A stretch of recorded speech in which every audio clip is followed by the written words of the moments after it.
గొంతు బ్రద్దలయ్యేలాగా కేశవా కేశవా అని పొలుస్తుంటే వెనకాల వచ్చానమ్మగారు అంటున్నావా?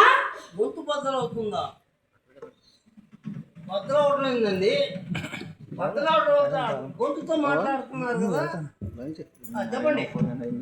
సరే కన్నా అయినా మీ అయ్యగారు నీవు ప్రొద్దుననగా అంగడికి పోయారు కదయ్యా. వెళ్ళేవండి.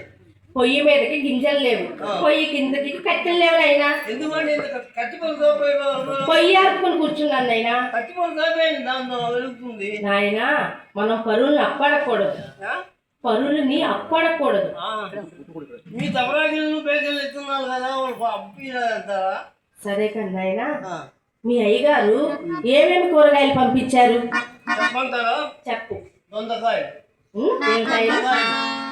దొండకాయలు దొండకాయలు అన్నారా? దొండకాయలు కదరా, దొండకాయలు బెండకాయలు అనాలి. దొండకాయలు బెండకాయలు దొండకాయలు మళ్ళీ గోంగూర, మరి పొట్టలకాయ. పొట్టలకాయ కాదు ఆయన, పొట్టలకాయ. పొట్టలకాయ కదండి, అది బాగుగా ఉంటుంది. అదే నాయన. ఇక్కడ ఉండేది గుమ్మడికాయ నాయన, గుమ్మడికాయ. అన్ని